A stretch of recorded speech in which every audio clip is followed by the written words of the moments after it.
It's time for Wise Money with Korhorn Financial Group with certified financial planners Kevin Korhorn, Mike Bernard, and Josh Gregory. Welcome to another episode of the Wise Money Show with Korhorn Financial Group, where every week we're helping you take your next wise step in your financial life. Thanks for being here, friends. My name is Mike Bernard. I'm your host. I'm also one of the certified financial planners on the program. And with me in the KFG studio is my business partners and fellow CFPs, Kevin Korhorn and Josh Gregory. Are you looking to retire in 2023?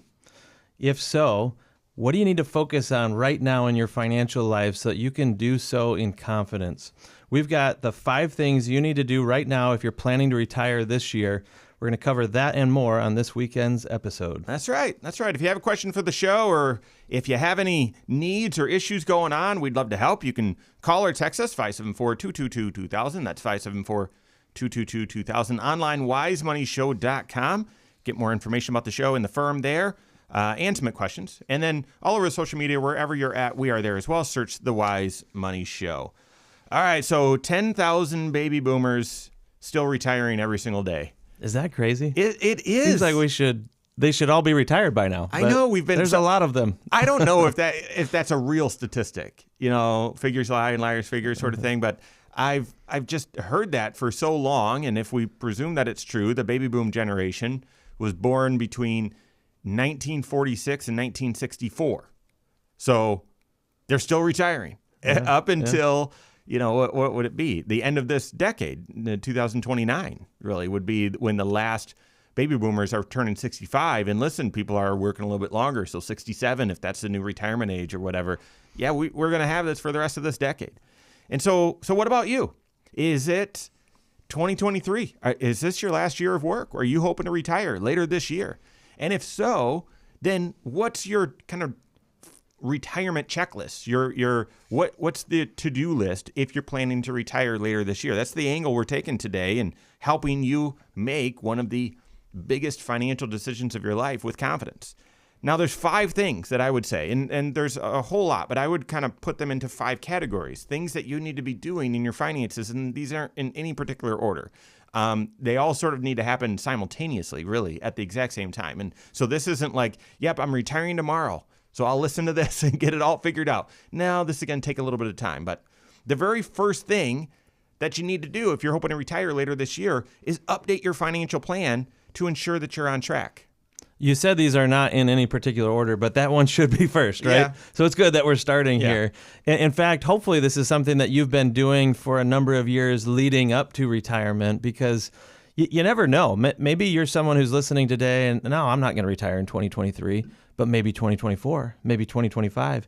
And you never know when life is going to throw you a little bit of a curveball. Yeah. And you need to be ready with some confidence to know, okay, could I adjust the game plan? Could I speed up the process of retiring potentially? I actually got a phone call on Thanksgiving morning from a family member who was in a little bit of a bind because he was being offered early retirement, but he had to decide by November 30th. He had no time to choose. Oh my goodness. And it was a pretty sweet offer, and he was leaning towards taking it and everything. But if you don't have a financial plan already in place and you already have a game plan on what retirement, plan A is going to look like, then how would you ever know when to pivot to plan B? Yeah. Right? So I'm glad that we're starting here, because knowing where you're at relative to this goal, do you have the right amount accumulated, and do you have confidence that you're going to be able to spend the way that you want to when you get to retirement? All of these are knowable things if you're planning ahead. And of course, this is a show about financial planning. So what do we want you doing? We want you talking to a certified financial planner to know these things and to have that financial plan up to date at all times. Because they're the ones that are really going to do the detailed and thorough work to ensure that you're on track to retire. Someone that's just helping you with investments or giving you a mutual fund pointer here or there, if we're being honest, if that's really what they're doing, they might say, oh yeah, we'll help you with the retirement by just doing some rough back of the napkin sort of calculation, or maybe a kind of interesting software tool that really doesn't have, it's sort of garbage in, garbage out, doesn't have the right details baked in. Because here's the thing, your ability to retire with confidence is based on 5 factors, 5 decisions that, yes, they're each decisions, but they're interrelated. So at what age are you planning to retire? And Josh, I'm glad you mentioned, even if you're not planning to retire in 2023, still have the game plan ready, because you've said before that many people retire about 2 years before they plan. That's because right. there's that health issue, or there's a buyout, or there's a recession, or there's something that occurs. So at what age are you going to retire? And that includes then what's your life expectancy? How much are you going to spend? What's your lifestyle in retirement? And you've got to make sure, this is where a lot of these online calculators or these so-called financial advisors that don't really do planning kind of overlook medical expenses, so health insurance, what inflation's going to be, what tax rate are you in, what will your taxes be, and so like looking at your spending, knowing that. Hang on one second, because that spending one could be one that you thought you had dialed in Right. 2 years ago. And then all of a sudden inflation starts ballooning, and before you know it, you're like, man, my lifestyle has like jumped up.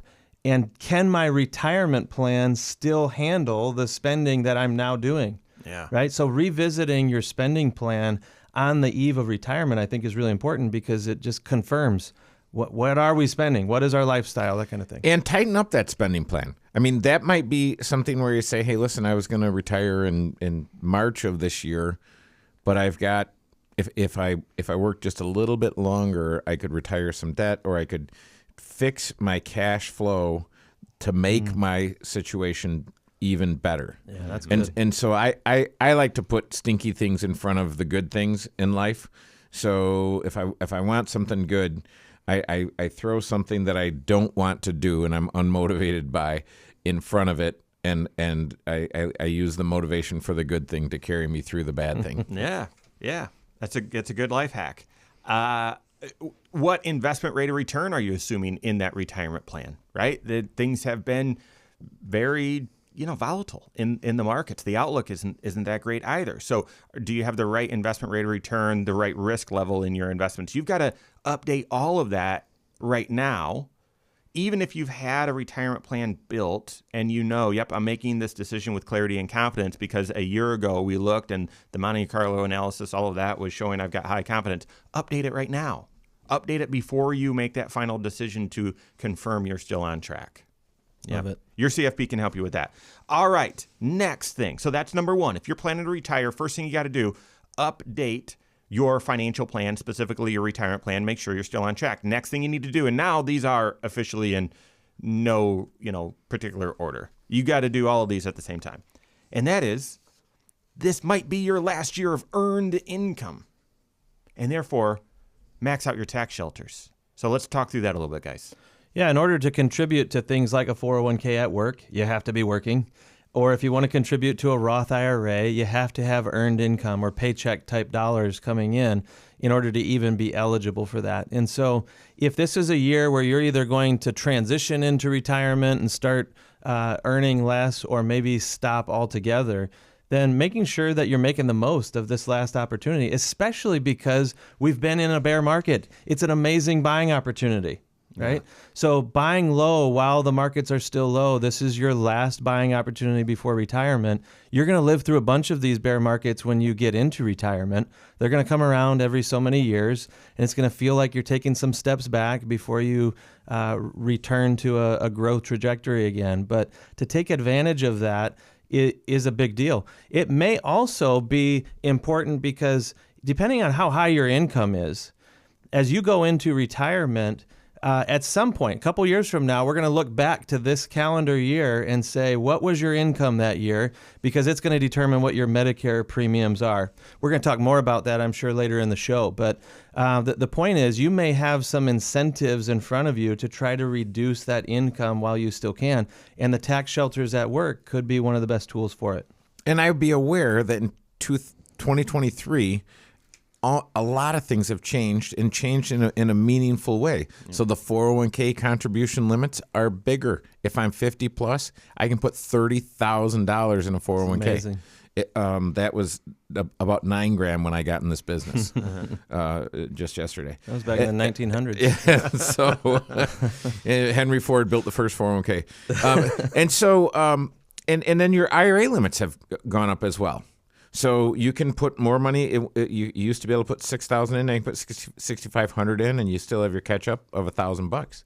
And so, and the ranges that you can fund these things have gone up. The thing that I would, that I get most, I don't know if I get excited or nervous about. Hang on a minute. We're gonna have a cliffhanger there. So, we're only on number 2, and there's a lot more to go here. More to say with this, but what should you be doing if you're planning to retire later this year? We've got that and more coming up on the Wise Money Show with Korhorn Financial Group. Hello, YouTube. Thanks for being here. This is the Wise Money Show. What you're watching right now is our weekly 1-hour talk show that airs right here on this channel, 10 a.m. Eastern Time every Saturday morning. Also on podcast, and the reason the content structured the way that it is it also airs on a few local radio stations where we're headquartered. All throughout the work week, though, we've got Next Wise Step videos, additional content that is more direct to you, and 10 minutes long, something like that, 8-10 minutes long. And so make sure that you turn on notifications after you hit that subscribe button. And if you like the content, we appreciate that. Sorry, I wasn't sure exactly what you had. No, I wasn't even paying like, attention to the clock, so that's my bad. So, and I don't even know if it's worthy of the buildup, but we've seen this actually with a couple clients recently, and had to do the excess removal with the HSA. Oh, I was going there. Yeah, we have to say that. Mm-hmm. Yeah, I was going there too. Yeah, we have to. All right. Because they didn't have a whole year of Were eligibility. you going to go there right now? Yeah. Okay. Yeah, it's part of contribution limits. So, because many people are thinking, well, of course I'm going to have medical expenses in retirement. So I've been using this HSA just a little bit. Let me stuff as much as I can in there. And then, like, there's actually 2 really big issues with that. Because the stuffing issue, and maybe we should just get to it on air. Yeah. Let's do it. Okay. All right. Second segment. I'm going to be saying that each time now. So here we go. Thank you, Mike. Yeah. All right, if you're looking to retire later this year, what's your checklist? Financially, what should you be working on? What should you do? We're giving you the 5 things that'll help you get ready to be able to retire later this year. We're helping with that and more. This is the Wise Money Show with Korhorn Financial Group. Thanks for being here. My name is Mike Bernard. With me in the KFG studios, easy for me to say, Kevin Korhorn and Josh Gregory. Every episode of the Wise Money Show is on the YouTube channel, as well as a lot of other content. Go there, check it out. Go to YouTube, search the Wise Money Show, subscribe to it there. We appreciate that. All right, first thing you need to do if you're hoping to retire later this year is update your financial plan. Not create your financial plan. Yeah. Update it. It should have already been created, recalibrated, and really all signs pointing to, yep, you're ready to retire. Go ahead and do this, and here's the game plan. But it's important that you update it, make sure you're on track, nothing's changed, because a lot's changing. But the second thing, that's where we're still there, and that is, it's your last year of earned income. Max out those tax shelters. Had a lot of people that have said, all right, I'm financially, you're ready to retire. Yeah, but I'm not going to retire just yet. I've got a project at work that I've got to see through. I want to help mentor the person that's taking over my role. I want to work one last school year. I want something like that. And they work a little bit longer. The retirement income game plan is ready.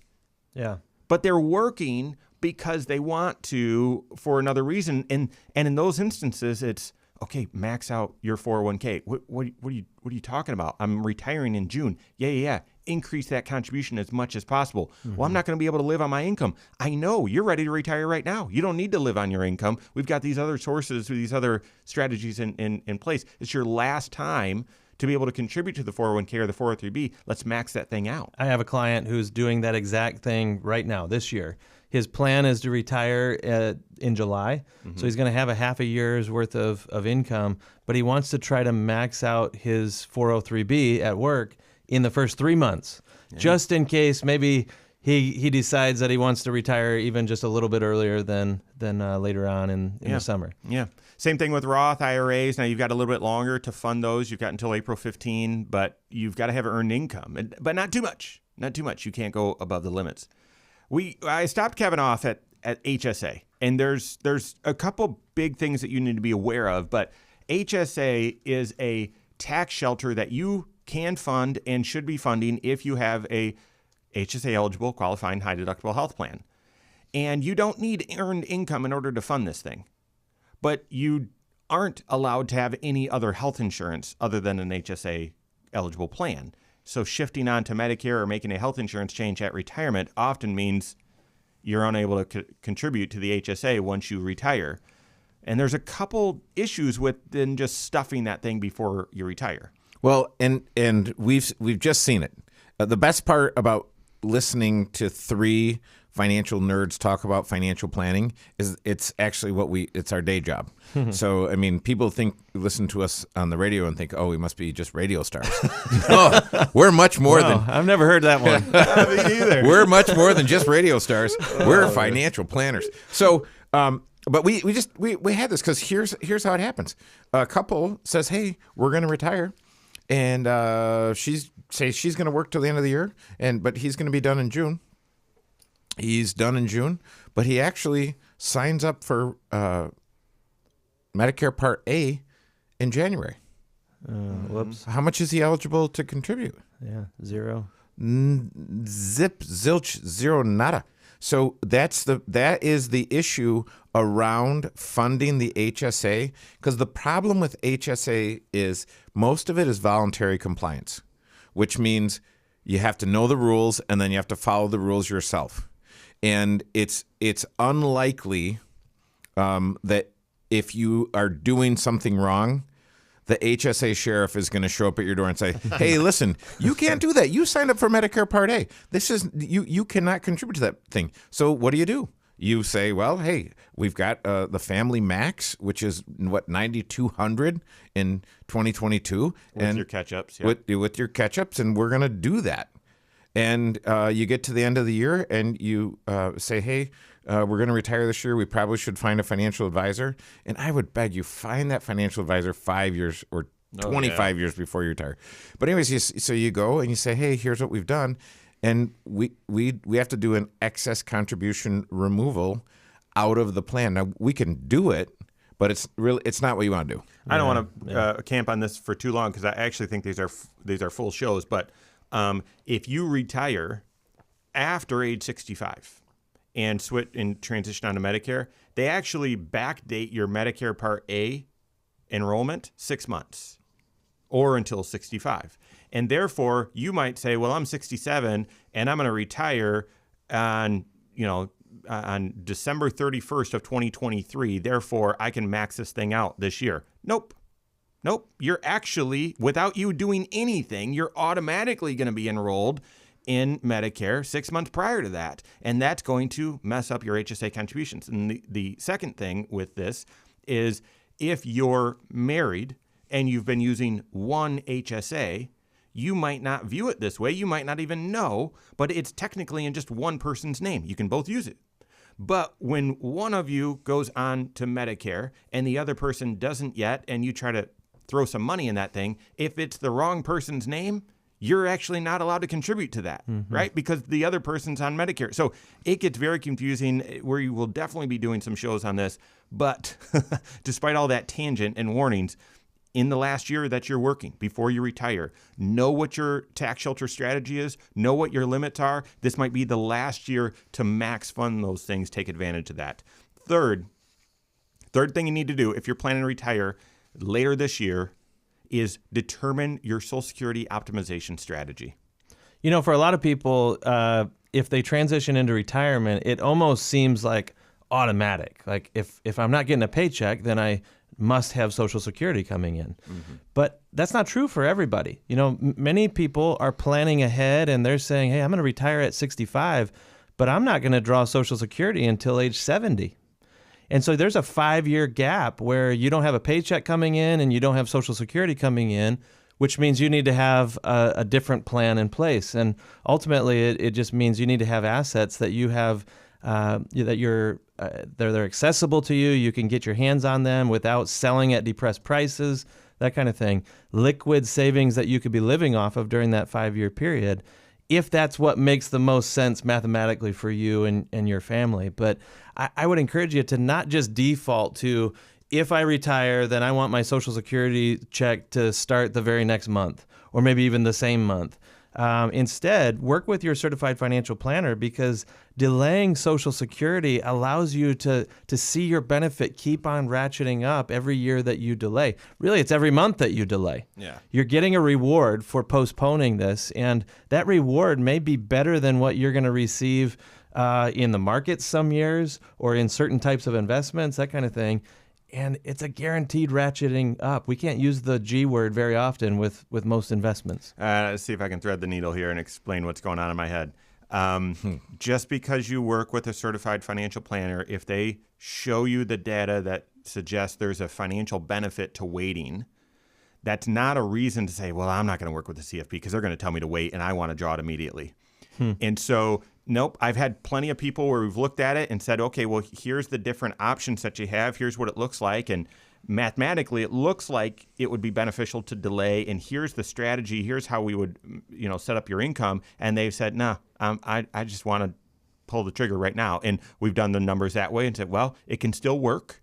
It's not as good, but it can still work. And yep, that's what I want to do. Okay, the CFP is going to help you with that. There is some financial professionals that happen to be on the radio in our same area that actually play into that emotion. And they actually are saying, draw your Social Security right away.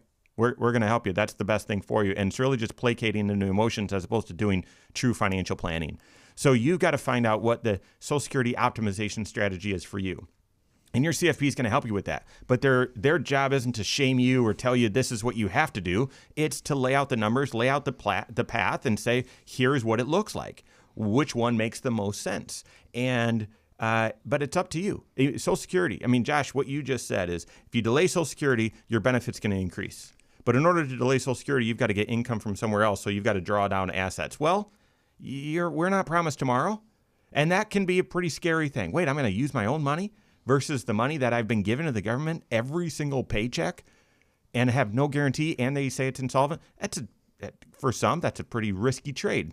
But mathematically, it can make an enormous difference. Therefore, you just want to run the numbers and work the plan. So talk to your CFP on that. Now, that's the third thing, and there's a little bit more that we can touch on with that. But there's a total of 5 action items. Things should be on your checklist if you're planning to retire later this year. We've got that and more coming up on the Wise Money Show with Korhorn Financial Group.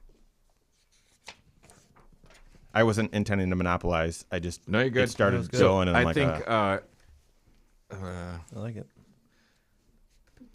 so. When we get to Medicare, we'll talk about Irma. yeah.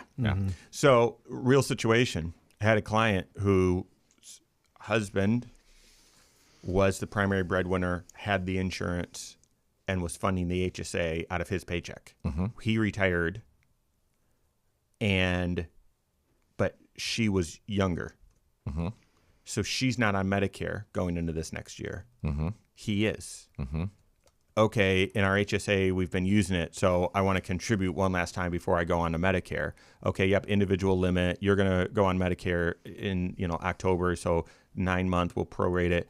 And then I sent the email, and then I sent the other email. Wait a second. The HSA is probably still in his name. Right? And she's not allowed to contribute to an HSA in his name because he's not eligible for the HSA. So she can do her 1,000 catch-up, No, she's got to open an HSA in her name. right? Which So is that where was the her thing. 1,000 catch-up But would have that's been going is that over the exactly years. what you're talking about, though? Yeah. Is the 1,000 catch-up? No, I'm talking about she can do her individual. She can't contribute family. Because she's on a ACA plan. Correct. Yeah. But she can't contribute the individual amount to his HSA. Correct. It's got to be to Yeah. hers. Yeah. So she's got to open one. Yeah. How about that? Crazy. Yeah. Just when you think it's simple. All right, third segment. Is there any more with Social Security? I was thinking, we should probably mention if you've ever been married but aren't today because you're a widow or widower or divorced, look into that because there could be a strategy there with Social Security. Yeah, that's probably We probably need to hit that. that's honorable mention for sure. Okay. And then we'll get into investments. So third segment. What's your Social Security optimization strategy? You got to figure that out. That's on the checklist. In order to retire, you got to figure that out, run the numbers, and know what the game plan is. We're helping you with that and more. This is the Wise Money Show with Korhorn Financial Group. Thanks for being here. My name is Mike Bernard. With me in the KFT studios, Kevin Korhorn and Josh Gregory. Stay up to date on all Wise Money content. Find us online, wisemoneyshow.com. Then all over social media, wherever you're at, we are there as well. Planning on retiring in 2023 or just honestly 2024, 25 coming up, what should your financial kind of checklist be? What should you be doing right now to make sure that you're ready to retire? We're going through that list of 5. The first is make sure you update your financial plan and that your retirement plan says, yep, you're still on track, all systems go. Number 2, make sure that you fund your tax shelters. This could be the last year that you've got earned income. Some of the tax shelters require earned income. And the third one that we're just wrapping up right now is determine your Social Security optimization strategy. So should you draw Social Security immediately, right when you retire, or should you delay? Now, there's a couple things that we haven't hit with that may pertain to you. Number 1, are you working part-time? Is your retirement before your full retirement age and part of your retirement plan is part-time work? Well, that's going to influence your Social Security optimization strategy. But then second, Josh, and you can take it from here, but if you've ever been married, but you're not married right now. So you're talking about maybe someone who's been divorced or they lost their spouse. And it's a question of, maybe I'll broaden this even more to say, you generally, when you're drawing Social Security, you have a couple different options to choose from. You can draw upon your own benefit, which is based on your own work history and everything, or just be aware there may be someone else that you can draw upon their benefit instead as essentially a spousal benefit. And don't lose sight of that. You want to look at both of these benefits and how, well, first of all, if you lost your spouse, you can draw earlier than anybody else. Age 60 is as soon as you can begin drawing. Otherwise, it's 62 if you're retiring on your own benefits. Your spousal benefit basically stops growing or getting bigger once your spouse reaches their full retirement age. Am I saying that correctly? Yep, you got it. So, we often talk about many people strategize around Social Security by just delaying as long as possible. Age 70 is as long as possible for most people, but in some circumstances, if you're going to be drawing off of your spouse's benefit or a prior spouse's benefit, it's not going to get any bigger after certain ages as well. So just recognize that there are, that you've got to be aware of that, and you might not even have that information. And therefore, working with the CFP to kind of draw that game plan But up. Social Security does, right? And, the website for Social Security has gotten way more robust. You can do so much more on it these days. But sometimes, if you've got kind of a complicated situation or you need to think through multiple scenarios, scheduling a time, going down to the Social Security office and sitting with someone who does this for a living can be helpful, just to ask some questions. They might point some things out that you wouldn't have gotten to. Now, I've suggested that to some clients, and they've wanted to throw things at me because not every Social Security office runs real smoothly. But I don't know. Consider looking into this in detail and looking at more than one scenario. That's how you optimize. Yeah, and I think most Social Security offices are going to say we want to schedule a phone interview. We don't need to smell your breath.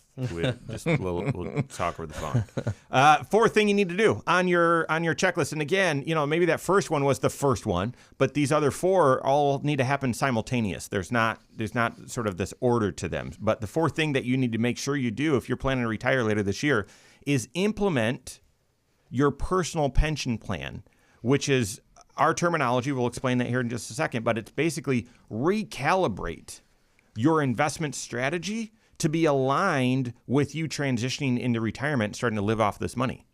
Yeah, I might even add to that and say it's looking at your needs out on the horizon and realizing that when you retire day one, I got this question earlier this week, in fact. A client said, at what age do you get close to retirement and take all risk off the table and move everything into a stable investment? And I mean, how many times have you heard that question, Oh, right? yeah. It's maybe one of the biggest misconceptions, I guess, about retirement, Mm-hmm. that you're growth oriented and then all of a sudden you're not. And the reality is on day one of retirement, there's some of the money in your nest egg that you've been accumulating all these years, growing it for the future, that you're still not going to touch anytime soon. This is money that you might spend in your 80s, maybe even in your early 90s if you live long enough. And so that is money that by definition, it just has still a long time horizon. And so you want to match your investment dollars, kind of start segmenting them up and matching them with when the need is going to arise. Those assets that you're going to need to be spending in the next 1 or 2, 3 years, that should be in some of the most rock solid, stable, high confidence investment accounts that you can possibly own. And you don't want fluctuation there. And the good news is you can now get paid a little bit for having the money Finally, there. that's right. And yes, what you're getting paid isn't keeping up with inflation unless inflation is coming down officially, and then you might have equilibrium for a moment, right? Yeah, right. But yeah. So that personal pension plan is really laying out exactly what Josh said. If I add a little bit more meat to it, it's figuring out, well, what are your income sources in retirement and how much are you going to spend? Once you know those two numbers, then what's the gap? Mm-hmm. What needs to be covered by your investments, or how much will you be withdrawing from your investments? And you need to make sure that is sustainable and that fits within your overall financial plan. But then you look and say, okay, well, let's say that math is $2,500. Well, you've got to have a couple of years of that $2,500 sitting in these very safe, sturdy, liquid investments. You don't want a lot of fluctuation there because you want your retirement to be confident, even if we're heading into recession or if we have some really big gyrations in the market upcoming, right? And then after that, the next bucket, that's the first part of the personal pension plan. The second one is the dollars that you're going to use, maybe after, years 3 to years 8 or 10. And those dollars should be positioned still for stability, but you can take a little bit more risk. And they should be able to earn a little bit more interest. I'm thinking, different types of different types of strategies. But then the dollars that you're not going to touch 10 years out, that's your long-term money. And those dollars, maybe they shouldn't be speculative. They shouldn't be high risk. You got to be able to sleep at night in order to have a comfortable retirement. But they should still be in, growthy, That's right. growth-oriented investments. When you're giving that growth bucket 10 years of growth potential, you can handle some of the ups and downs. It's almost like going back in time and you're in your 30s or 40s or 50s again. You can invest with more growth potential because you've got all those other dollars in place to kick off income to you in the meantime. And that's where you want to have confidence in your strategy, because it is interesting when people say, okay, especially, and I'd look in your retirement plan, because there are target date funds, and a lot of people are invested in target date funds that basically get you out of the market by the year. And so you might have a 2025 target date fund in your account, and you're basically out of the market. Well, that's fine if you're not expected to live beyond 2026. Mm-hmm. But if you say, hey, I'm going to retire and have a nice long retirement here, you want to have a better plan than that. That's right. One of the things that complicates this whole concept of a personal pension plan is the fact that probably you're showing up to retirement with multiple types of investment accounts in place. You might have some Roth IRA dollars. Maybe you have inherited some money. You've been building up a 401k. And each one of these may have different tax implications to it as well. And so how you apply, where do my growth investments go versus my income producers? Where are the dollars that I'm going to spend down first going to come from? And this is where, financial planning is more than just making investment decisions, right? Yeah. Because think about the tax implications of your drawdown strategy. This is one of the biggest question marks that a lot of people have on the eve of retirement. It's, well, where's my income going to come from? Like, how do I start, drawing down on these accounts? And there's a right way to do it. And there's good, maybe best, and not good at all, right? Like you got to be careful here. Yep.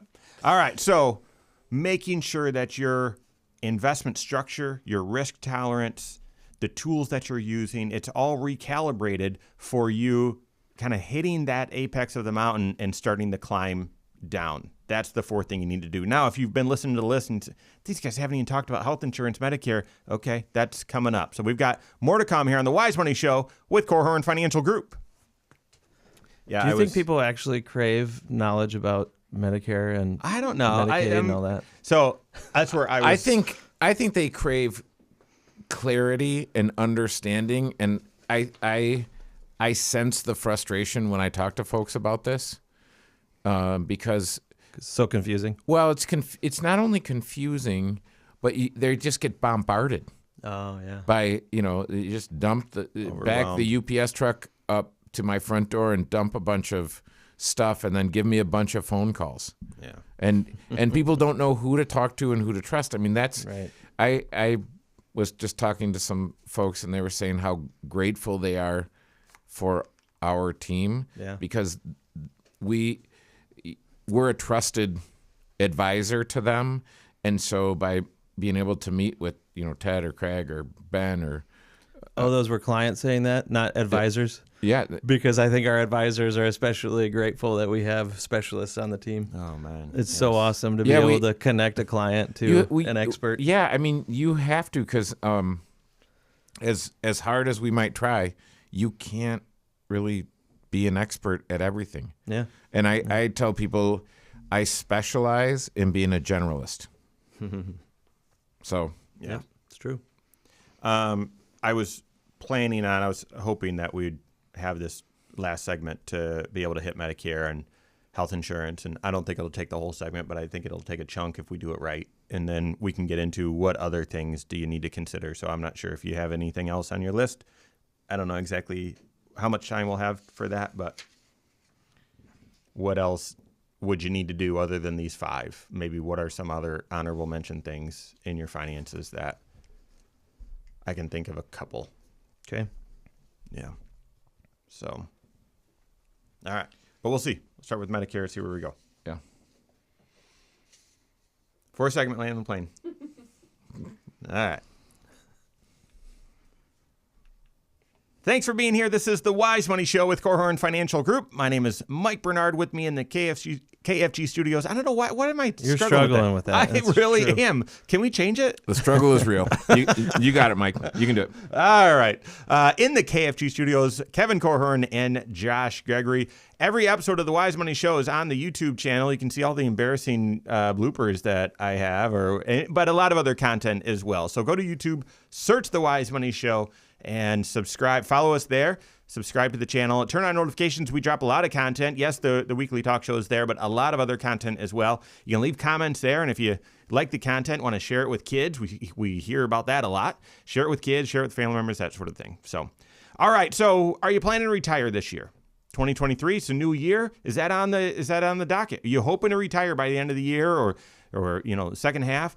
Plan on retiring 2024, 25. What's your financial checklist? What should you be doing to make sure that you're ready to retire? We've been hitting the 5 steps, the 5 things that you need to do, and we're down to the last one. And this isn't like last one, like okay, well this is sort of the back of the boat. No, the first one is update your financial plan, make sure you're ready. Yep, you do need to do that. But these other 4 need to happen at the exact same time. And then this 5th one then is just as important then as the second. That is determine your Medicare and health insurance strategy in retirement. So what's that look like, guys? Well, you go from basically being institutionalized, and I've got my stuff through my employer, and every November I have to make a decision and figure out, okay, do I want the PPO, the HMO, the this, that, or the other thing, and what kind of deductible do I have? An HSA eligible plan, and if I do I want to set up an HSA, and how do I want to fund that, et cetera? Well, when you hit 65, all of that changes, and it's a completely different program. Yeah. And now, if you hit 65 and you're still working, depending on the size of the company, you stay on the company plan, and you don't have to make that decision until you retire. But this is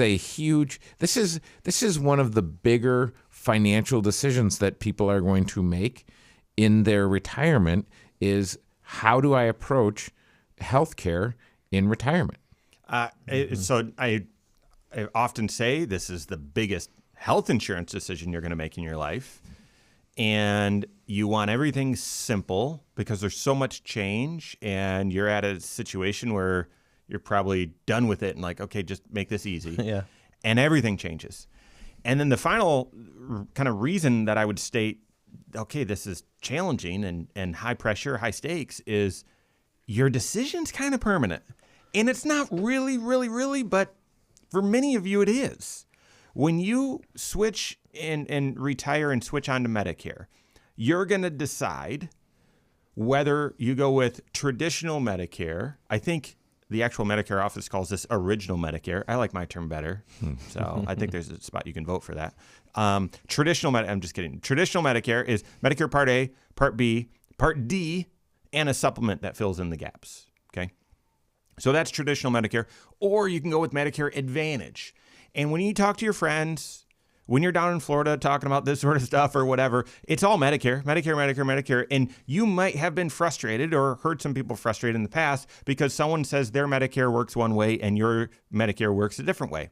That's because you're talking actually about two different things, but it's the same name. Same okay? label. Because Medicare Advantage is you have Part A, you pay the Part B premium, but then you get your actual Medicare insurance from a private insurance company. So there's a lot of copays, there's all this sort of stuff. Some of those have a drug plan included, others you've got to add Part D, and it's just a little tricky. And so those are your two options. If you go with traditional Medicare, you can, during open enrollment, switch over to Medicare Advantage pretty much at any time. If you go with Medicare Advantage, there's only a few circumstances where you can switch over during open enrollment to original Medicare. So your scenario, what you pick, is sort of permanent. Mm-hmm. And so, yeah, that's the big change and big decision that you're going to make. You know, we're talking about a scenario, though, where you're retiring and going straight on to Medicare, which implies that you're age 65 or older. There are some people who, because of careful planning, they've been blessed, they've accumulated some assets, maybe they've even inherited some assets, they're able to retire before age 65. And going off of a group plan, but not yet being eligible for Medicare, creates potentially some years of gap where you have to solve this healthcare dilemma on your own. And, you know, this is one of those places where the Affordable Care Act could be part of the solution for you, where you can kind of go get your own private insurance to bridge that gap. And the issue here, though, is the Affordable Care Act has all kinds of tax implications built into it as well. And if you ever wanted a situation where your healthcare decisions and your tax planning need to be kind of married together and you look at both of them simultaneously, this is it, right? Yeah. Because there are certain tax credits available to you based on your income level. And your income level is something that you may have some influence over, deciding when you're going to retire, how much you're going to draw off of certain investment accounts, how much income are you going to basically create for yourself because of the way you draw down your investment accounts. And so this is a place where your certified financial planner can become kind of the quarterback with you and help to coordinate then out on the field in real time. What is your tax perspective, like kind of working with the CPA to build a tax projection, working with your health insurance expert, your agent that is helping you pick the actual coverage, and trying to optimize this together, right? Mm-hmm. How do you pick the right coverage? How do you pick the right income levels so that you have the most efficient bridge between that group insurance you were on while you're working and the Medicare system that you're going to choose when you get to age 65? Yeah, the different premium, there's tax consequences with that. And so I'm glad you brought that up, Josh, because I think when people are hoping to retire has been around age 62. And with the turmoil recently in the economy and the markets, the recent studies have said that's now around 64. That doesn't mean that's the average retirement, but that's when people are hoping to. But yeah, both of those are before Medicare. Mm-hmm. So figuring out what is your health insurance plan, that's why this fifth key kind of action item, if you're planning to retire, isn't just figure out if you want original Medicare or Medicare Advantage. No, what is your Medicare strategy or health insurance strategy? And oftentimes there is some really sweet and significant planning that you can do if you're retiring before age 65 to get the right health insurance. Is it COBRA? Is it Affordable Care Act? And how does that influence the rest of your financial plan? That's right. So, all right. So those are the 5, right? That's your financial checklist. If you're hoping to retire later this year, work with your certified financial planner. None of this is a surprise to them. If they're doing comprehensive financial planning, the 6 areas of your financial life: present financial position, protection planning, that's where that health insurance decision is. Tax planning, of course, we just talked through that. Tax shelters and Affordable Care Act, that sort of stuff. Investment planning is the 4th area, making sure that you've got the right investment structure, that personal pension plan that we talked about. The 5th area is retirement planning, so that's confirming that you're on track with that. And then we haven't talked about this at all, but it's sort of the backbone of your entire financial plan, and that is, what's the plan if something happens to you? Your estate plan, are your intentions structured, and will they be carried out? So all of this is sort of part of working with the CFP that's doing comprehensive financial planning. Yeah, I talked to someone who called in yesterday and was referred to us by another financial advisor in town. And this advisor said he wasn't taking clients. And so I'm talking to this person. And he said, I don't know if I need any help. I did need some help with this, but I figured it out. So that was what I was originally calling about. I don't know if I need any help. And I just did some probing. And he said, well, I don't know what I don't know.